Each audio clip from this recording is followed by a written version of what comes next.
Sunrise and streaming on CrossroadsToday.com. Authorities have made a break in the capital murder investigation of Lisbeth Medina. We'll tell you who authorities have put at the scene of her murder. And Middle Tennessee got caught in the middle of a severe storm system over the weekend. Several tornadoes touched down in the area, causing catastrophic structural damage and even death. We have the story. Turning now to Washington, President Biden will host Ukrainian President Zelensky at the White House tomorrow. We'll tell you what's on top of the leader's agenda. And we're going to be at or near freezing here at the Crossroads starting out this morning, but we're going to be warming up a little bit this week. We'll take a look at that in the weather coming up. We got the Cowboys and the Eagles first place in the division on the line. I'll have that in sports. You're watching 25 News Now Sunrise. Good morning and thank you for joining us. I'm Carolina Astrain. And I'm Parker Cox. And today it's the 11th day of December 2023. The time is now 6:31 on our Monday morning. And it is also National App Day. So we're just talking about our favorite apps, not appetizer, but apps, like phone apps. A phone app. So I love those like constellation apps. Oh, I do have one of those. Those are really cool apps. Those are so cool. Those are really cool apps, actually. And my second favorite app, of course, is the Crossroads Today Plus app. Oh, yeah, me too. Gotta love Crossroads, right? We love watching our stuff. Parker, how about you? I think, as a weatherman, I'm a big fan of RadarScope. It's the big app that, it's kind of like a radar app that professional meteorologists use. Really cool app. It's always good to keep track of the radar. And then, of course, Crossroads. Can't forget about that one. All right, Crossroads Today Plus, and there's a separate just Crossroads Today app, so you should get both. Absolutely. So, Parker, how is it looking out there? It is quite chilly, but are the temperatures going up at all since we started the show? Yes, it actually, since we started the show, no. It's actually been going down just a couple degrees, Carolina. It's actually currently right at freezing right now. You look at a live look at Eastern Victoria. Look at that beautiful sunset, actually. Look at that, Carolina. That is actually one of the prettiest sunsets I've seen on the show today. That's actually probably because of all that clear weather we got out there after that cold front came through. But like we were saying, 32 degrees out there. It is freezing. It is now. I can finally say it is freezing outside because it is literally freezing out there. I'm always saying it's cold. I hate the cold. I'm not a big cold guy. But dew point of 29 though, just a few degrees off from that temperature. You got an 88% humidity, so it's more like a humid cold. So it's not too bad out there, but it is cold. Well, like I said, looking at the current temperatures for the rest of the area, I don't know why it says 29. I think maybe our gauge might be off by a degree or so, but for the rest of us, or a good majority of us at least, are at or below freezing. So please be sure to bundle up. And in fact, with it freezing out there, the National Weather Service issued a freeze warning for a good majority of us. I'm surprised that that Jackson, Warden, and Matagorda County aren't in that because they are also at about freezing right now as well. But like we were saying, like Carolina was saying, actually, it's going to be warming up, not in the last couple hours, but through the rest of the day, we'll be warming up probably to the mid-60s today. It's going to be pretty nice today. Drop it back to the 40s tonight. Now we're finally out of the 30s because we got that southerly flow returning today. Today's going to be the first day with that southerly flow, warming us back up nicely. Tomorrow we're going to be in probably about 70 degrees tomorrow. It's going to be a nice day tomorrow. But as you can see here, got the high pressure currently sitting in the Gulf right now, which is spinning up there, giving us all that southerly flow, warming us up a little bit. We'll have another cold front come on Friday. We'll take a look at that and those rain chances and more in just a few more moments. Back to you, Carolina. Thank you, Parker. A major break in the capital murder investigation of 16-year-old Lisbeth Medina. Authorities made an arrest in the case Saturday night, just hours after Medina's candlelight vigil. The Edna Police Department and the Texas Rangers have connected Rafael Romero to the 16-year-old's death. That's from a report by the Jackson County Herald Tribune. Authorities' search for Romero led them all the way to the city of Schulenburg, where they took him into custody. Romero now remains in the Jackson County Jail this morning as family, friends, and the community gathered to honor Medina Saturday. They also demanded justice for her murder. Medina's aunt says she knew for sure the community would fight for justice. That whoever did this to her is caught and he pays for what he did. And I know this is a tight-knit community and they'll find him soon. And thanks to the community's work with Edna PD and Texas Rangers, authorities brought down the 23-year-old responsible. Authorities have set Romero's bond at $2 million. The Edna PD has scheduled a press conference for later this week to answer any other questions. 25 News Now will continue to keep you posted. Now to the Israel-Hamas war. The World Health Organization cautions Gaza's healthcare system is collapsing and residents are desperate for food, water, and basic necessities. A desperate situation in Gaza. An official at the World Food Program warns there's not enough food. People are starving. Israeli forces now claim they've killed 7,000 Hamas fighters since the war began, but at a heavy cost. More than 18,000 Palestinians have died, according to the Hamas-run health ministry. And nearly 85% of Gaza's population has reportedly been displaced. Israel says it's doing what it can to protect civilians, but new videos are sparking criticism. An Israeli soldier is seen destroying a gift shop in Gaza, smashing snow globes and throwing toys. Israel promising to discipline those involved. In the meantime, Secretary of State Antony Blinken tells ABC's Martha Raddatz the U.S. is trying to lower civilian casualties, making sure Israel follows international law. There's a gap between the intent and the results, and that's the gap that we're trying to make sure is closed. Justin Finch, ABC News, Washington. Several tornadoes touched down across Middle Tennessee Saturday, causing catastrophic structural damage and death across multiple areas. Davidson County saw the deaths of 2 adults and a child after a twister ripped through Madison and flipped a mobile home on top of a residence. Metro Nashville PD identified the victims as 37-year-old Joseph Dalton, 31-year-old Floridema Gabriel Perez, and 2-year-old Anthony Elmer. 2 other children involved in the incident were taken to the hospital and are expected to recover. An additional 13 people were hospitalized after a church in Madison was significantly damaged. In Clarksville, a tornado left 2 adults and 1 child dead and 23 others hurt. A state of emergency is in effect for Montgomery, Davidson, and Sumner counties. A brush fire in California has grown to nearly 3,000 acres and prompted evacuations in Ventura County on Saturday. Authorities say the fire began at approximately 9:30 a.m. A team of 300 firefighters from across Southern California worked to battle the blaze. In their efforts, crews utilized 50 trucks, 7 air tankers, and 5 helicopters, and the Ventura County Fire Department says they've called in additional resources. Fortunately, no major structures are damaged or destroyed at this time. The fire is currently at 15% containment as of Sunday evening, and the cause is under investigation. President Biden has invited Ukrainian President Volodymyr Zelensky to visit the White House tomorrow. That's from a statement released by the White House Press Secretary Karine Jean-Pierre. A White House leader tells sources that Zelensky has accepted the invitation to meet with Biden, and it comes as the White House is expected to intensify its efforts to strike a deal on Capitol Hill to secure additional foreign aid for Ukraine and Israel. Jean-Pierre says President Biden intends to underscore the U.S.'s unshakable commitment to supporting the people of Ukraine in its war against Russia. Remember to subscribe to our YouTube channel, Crossroads Today. Hit the like button and click the notification bell. The time is now 6:38 on our Monday morning. Here's a look at what's coming up on 25 News Now Sunrise. The search is on for a host for an upcoming award show. New challenges emerging to restrictive abortion laws in a post-Roe America. I'm ABC's Justin Finch with a closer look at 2 cases. And coming up after the break, we'll take a look at your school bus forecast. We'll take a look at that outage report, and coming up later.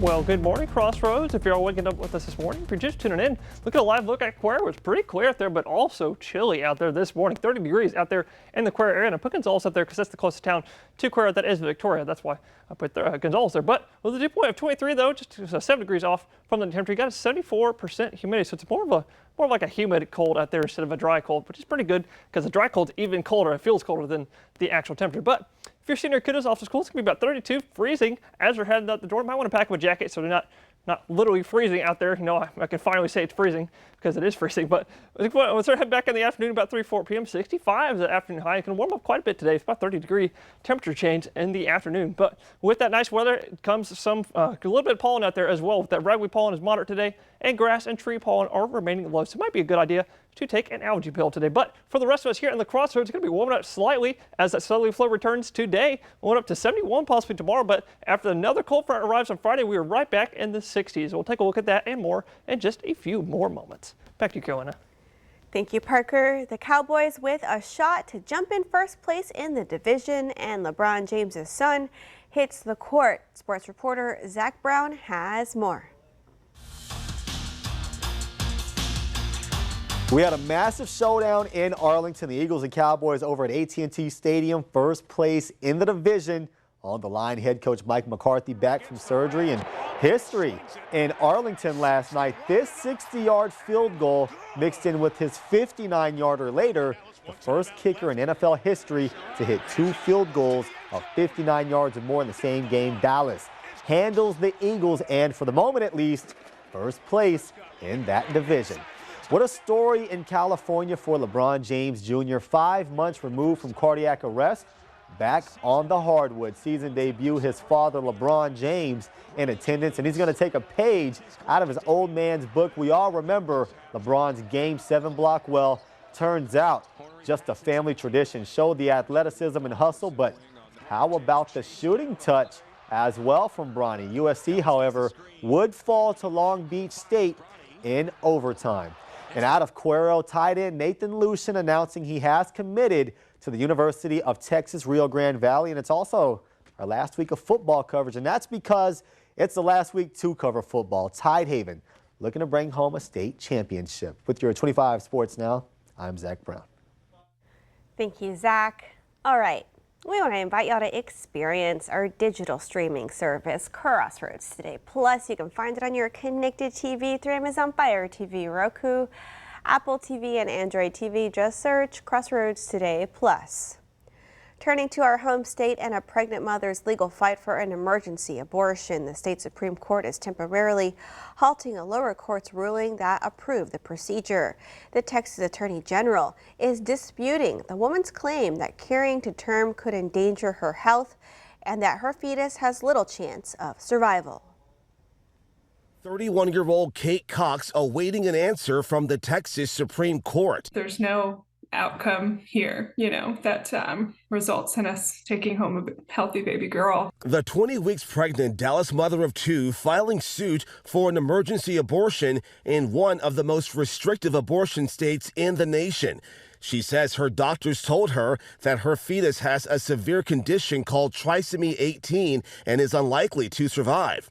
Cox saying those doctors warn continuing to carry the pregnancy could also jeopardize her health. Time is of the essence. I mean, the clock is ticking. Every day that goes by, the risks to her health and life and future fertility increase. Outside the Texas Supreme Courthouse, protesters supporting Cox, rallying after the all-Republican court paused the lower court's ruling approving Cox's emergency abortion request. The state's top prosecutor appealing to the higher court to intervene. Plaintiffs have not shown that they will suffer an immediate and irreparable injury. In a court filing, Attorney General Ken Paxton writing Cox's fetal condition does not meet the medical exception in the state's law banning abortions except if the woman's life is at risk or if it prevents irreversible damage to major bodily function. Paxton also threatening any doctor or hospital, saying that they would face legal consequences if they helped her terminate her pregnancy. Texas is one of 21 states enforcing abortion restrictions since Roe v. Wade was overturned last year. The Cox case and another from Kentucky now among the first cases of pregnant women seeking court orders for abortions since Roe. In Louisville, a pregnant Jane Doe plaintiff seeking an abortion has filed a class action lawsuit arguing Kentucky's near total abortion ban violates rights under the state constitution. Justin Finch, ABC News, Washington. That leads us to your viewer poll. You can scan the QR code right there on your screen to take part. We ask you, should the Texas Supreme Court grant Kate Cox an emergency abortion? Okay, let's take a look. 37% of you say yes. That's a little bit more than the last half hour. And 63% of you're agreeing with the Attorney General. You're saying no. We want to keep hearing from you. Come to crossroadstoday.com/vote to take part in our viewer poll. The time is now 6:47 on our Monday morning. Still to come, a person of interest now in custody in connection to the killing of a synagogue leader. All right, it's time to celebrate some birthdays. Happy birthday to Marquita from Zay. And happy birthday to Haley Steinfeld, the singer and actress. Today turns 27. Happy birthday, Haley. And comedian and actress Monique with a birthday today. She's 56. Wow, happy birthday, Monique. And to see your birthday wish live on 25 News Now Sunrise, come to crossroadstoday.com. Click on more and under home you see KABU to submit your birthday. The time is now 6:47 on your Monday morning. Happy birthday if you're celebrating one today. Yes. Have you seen Hawkeye with Haley Steinfeld? Oh, I have not. I really do need to see it though. It's a Christmas show, Oh. so now's the time. It's Gotta pretty see good. things. Well, happy birthday if you're celebrating with us. Stay with us. We'll be right back.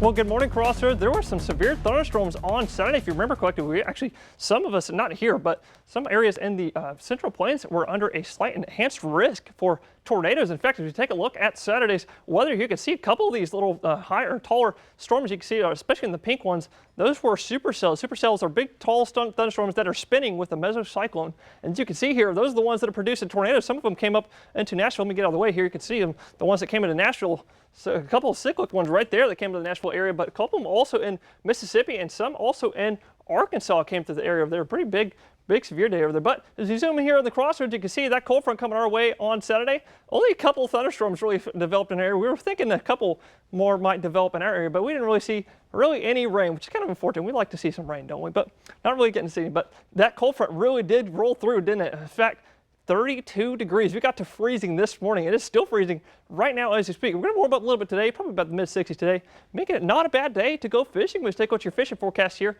for today. We've got a high tide about 4:27 p.m. this afternoon, maybe early evening, 7:01 a.m. this morning, actually in literally about 20 minutes or so is your low tide, with your winds about 5 to 10 knots out of the east-southeast, making your bays and seas pretty smooth at about 1 to 2 feet with a water temperature of 63. But we're going to have a cold front coming on Friday, going to cool us off just a little bit more. We'll take a look at that and more in just a few more moments. Back to you, Carolina. Thank you, Parker. It's the beginning of awards season, and the nominations for next month's Golden Globe Awards comes out today.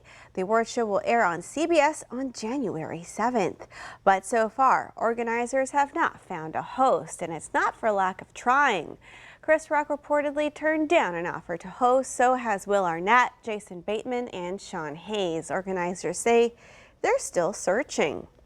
The Golden Globe's still trying to recover from a scandal that surfaced in 2021 when the LA Times documented the lack of black members within the Hollywood Foreign Press Association. The HFPA has since disbanded, and the Golden Globes has new ownership, Dick Clark Productions and Eldridge Industries. Still to come on Sunrise News to Know Before You Go. Severe weather making its way through parts of Philadelphia.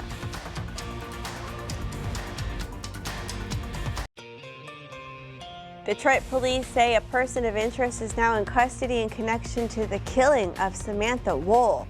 The synagogue leader was found stabbed to death outside of her Lafayette Park home in Detroit in October. Authorities have said they believe Wohl was attacked inside her home and then stumbled outside after the stabbing. They also said there were no signs of forced entry at her home. Her murder happened near the onset of the Israel-Hamas war, sparking concerns that it was motivated by hate. However, police say there is no evidence supporting that. This is the second person police have taken into custody in this case. The first person was released last month with no charges. Severe weather making its way through parts of Philadelphia. A strong front crossed into the Philadelphia region Sunday. Some areas saw close to 2 inches of rain. The moderate to heavy rain is continuing throughout the area. A flood watch is in effect until later today. Experts say some areas of northwest of Philadelphia may see snow as the storm moves through and temperatures drop. Heavy rains and strong winds left damage across the Washington, D.C. area over the weekend. A flood watch is in effect for excessive rainfall in parts of D.C., Maryland, and Virginia. The rain began falling early Sunday with the heaviest precipitation around noon.